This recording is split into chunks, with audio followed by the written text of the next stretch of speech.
Don't invite people on your trips because you're thinking, I'm going to need someone to take this photo of me. No, that's annoying. I thought we already established that I don't talk to strangers. Well, too bad. Too damn bad.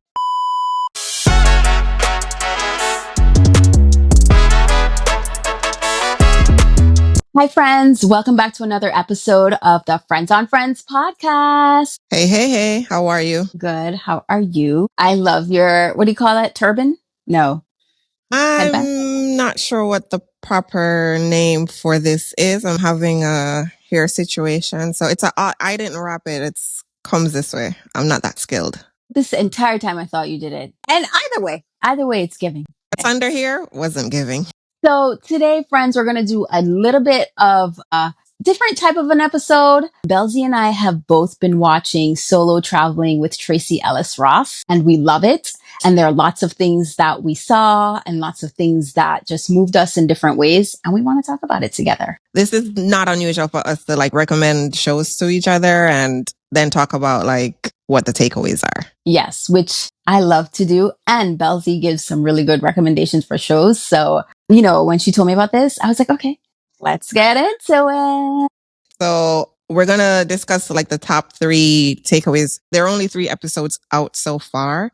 I'm assuming they're going to be more because there just has to be. And so we're going to discuss the top 3 takeaways for us so far from what we've seen. Yeah. Okay. So my first one is that she has money. And so she's able to travel differently in terms of just the comfort. So if she wants to fly first class to Europe, she could do that, or to Central America, she could do that. And it also helps in terms of determining where she stays. So she could stay in a place that's more luxurious, or I don't necessarily want to say luxury equals safety. It kind of you know what I mean? If you are in a more high-end setting, you're probably a little bit safer.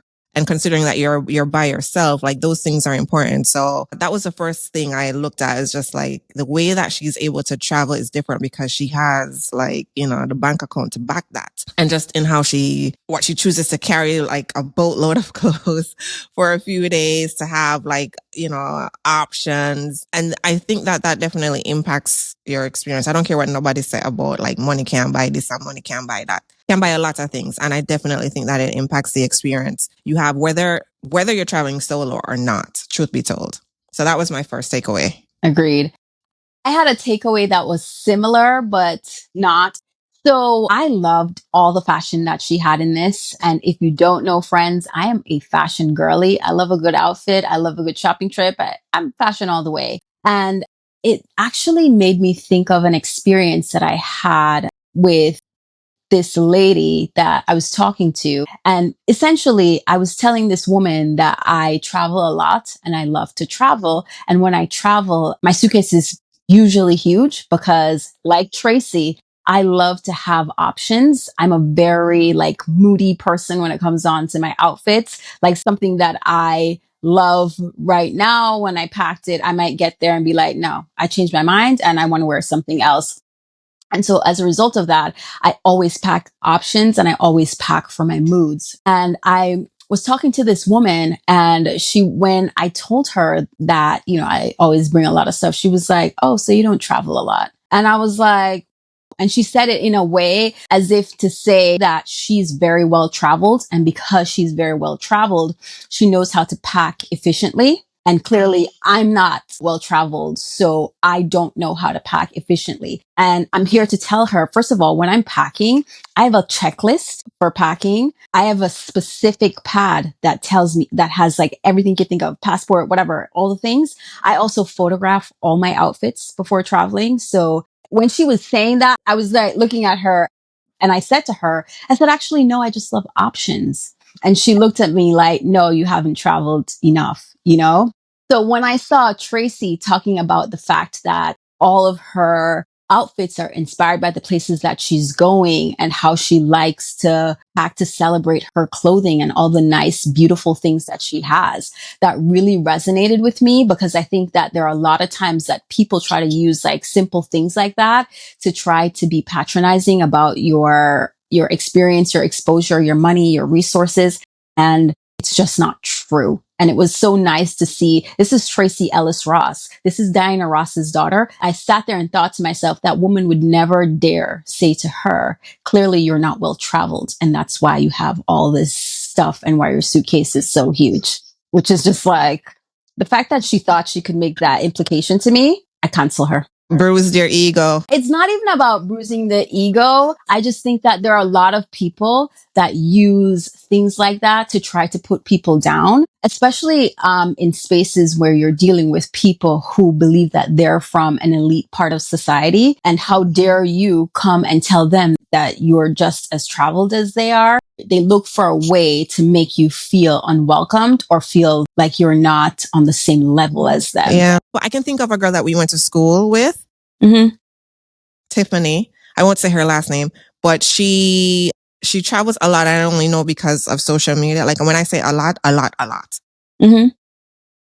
And she prides herself in traveling light. So it's just, I think different people, like to travel different ways. My aunt travels light all the time, and she's also very well traveled. And she makes fun of me, but I can tell the difference between someone making fun because they're an efficient packer and they like to travel light versus somebody who in an environment where they believe that most of the people there are like them, and who are you to enter that space? And they're trying to create separation between you and them. One thing I will say about what I liked in terms of her fashion and whatever, it wasn't I didn't think it was in a braggy sense of like, look at all the stuff I have and the designer this and the designer that. It was more about, I like clothes. I like pretty things. And I think, fashion for her is like art. It's an expression, and you could just, that all came through in the episodes that are out so far. So the second thing that stood out to me is just how raw she was with her emotions and all of it. Like, so she expressed how nervous she was when she was going to Morocco.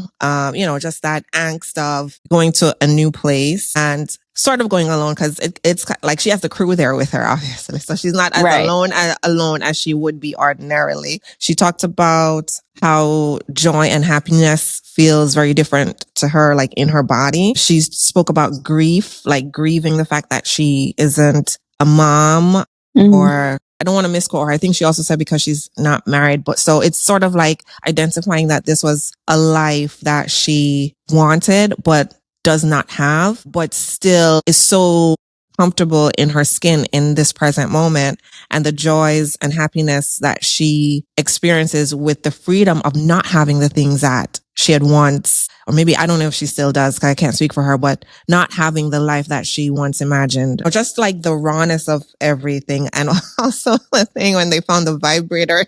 Oh my God. That moment was classic. That was classic. Airport. I thought that was funny. The other thing too, in when she was talking about like just being free and untethered to like, people, and she can do what she wants when she wants. The way she expressed that. So me being tethered to a human being because I have a kid, I didn't walk away feeling some type of way within myself because I can't have those freedoms right now. You know what I mean? It was raw. It was real. It was just her truth and non-judgmental towards anybody whose life doesn't look the same way as hers does. And I appreciated that. Okay. Wow. The thing when she said about being gentle to yourself, that resonated with me a lot, because I'm never gentle with myself. I am incredibly unkind to myself all the time. And so, when she was talking about how joy feels like to her and all those kinds of things, I was like, I heard it, but it didn't touch me in any sort of way. I thought it was very poetic, what she was saying, but like what touched me was about being kind to yourself, and how she was like, sometimes it's so necessary. She said it, she has to say it twice. She has to say gentle. And I'm not. I think about even when I'm feeling unwell, it takes somebody else saying, you look poorly, for me to actually validate the fact that I am unwell. Or I have to be like dying, like on the edge And I think that I hold myself to such a high accord that I'm very rarely impressed or just being with myself. I'm always striving for something else or saying, this is what I need to do. This was how I failed today. I make a win and then I create a new milestone. And I'm always reinventing the wheel and just making it very difficult to be. I'm never being. And so even watching this, and I was like, wow, when I traveled solo, I didn't travel like that. Not thinking she traveled solo in a way that is for her. And I traveled solo at the time I traveled solo in a way that was for me. I was just kind of like, now that's how I should have traveled solo. The next thing that I took away from the 3 episodes out so far is how brave she is, or how easy it seems for her to talk to people. I have solo traveled before, but I am not the type of person, whether solo traveling or just in regular life, I'm not the type of person that would walk up to somebody or, and start up a conversation. If someone approaches me, fine. Even then, I'm like, oh God. And it kind of depends too, because I think, it also depends, because immediately I'm thinking, is this person about to start like hackling or,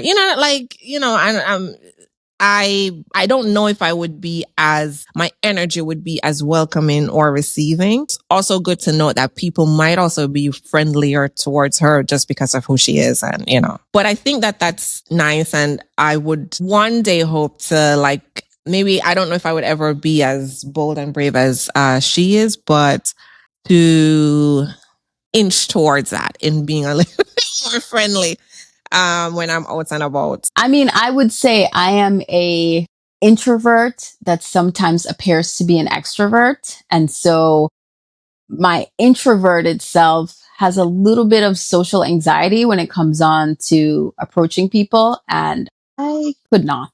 Like, the thought of it makes me want to jump out of my skin. But if you came and talked to me, then you might be like, oh my God, you're super chatty. Like, how are you? Oh my dear. Yes, they would be in for a surprise. I think you're a lot friendlier than me though, in general. Like, you have a more approachable spirit. I just always look mean. The person has to be super brave to want to talk to me, because I think I always just look like I'm mean or angry or whatever. I always have a screw face. The next thing that sort of resonated for me was something that she said, which was like not waiting for something to be in your life, just being able to just like, if you want to solo travel, and that's one of the best things about it, is that you can just go. You don't have to wait for anybody else's schedule or whatever it might be. And I think that I'd like to be more that way, because I would love to do more things, but I think that I'm always, saying that doing those things are incumbent upon something else happening. And so oftentimes you may miss out and just not even take advantage of an opportunity at all because you're waiting for the right moment or for things to line up in a particular way. And she's just like, look, take the bull by the horn and jump right in. And I thought that was really great. Yeah, I agree. Like, what kind of resonated for me with that was the fact that I'd like to take my son on adventures and give him exposure, because I think that is important. There's so many reasons why I'm thinking not now, not yet, not this, not that.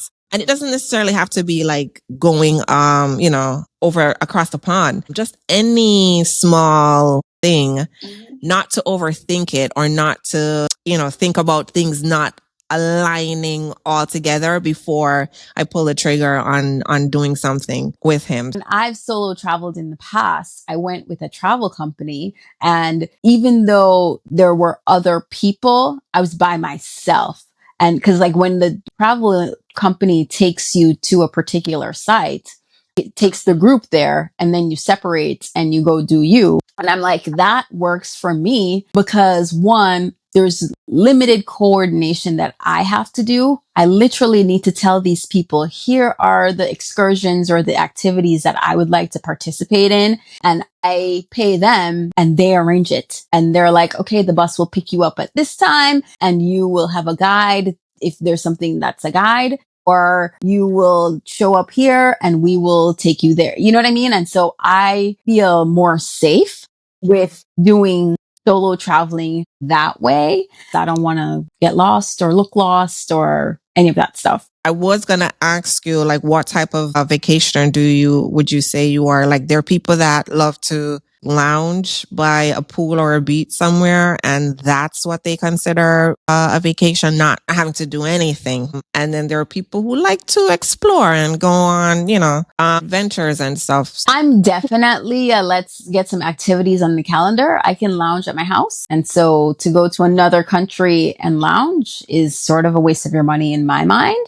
So I do the excursions, and that's how, especially if you're in a very touristy area, like that's how you're going to learn a little bit more about the culture, is the opportunities that you have to interact with the tour guide who's really from there, who's going to tell you about what it's like, when they go home, or where they have dinner, or what kind of drinks they actually recommend. Being in the presence of a tour guide or something like that, that helps to facilitate discussions with other people, especially when you go somewhere, or if you go to a country where they don't speak English, right? Like you're going to Paris or wherever it is you want to go, and they speak something else, then having that person there to sort of parlay the discussion and help you is very good. And it's a part of the experience of, being out and about and learning and walking away, being educated on something. I was just thinking,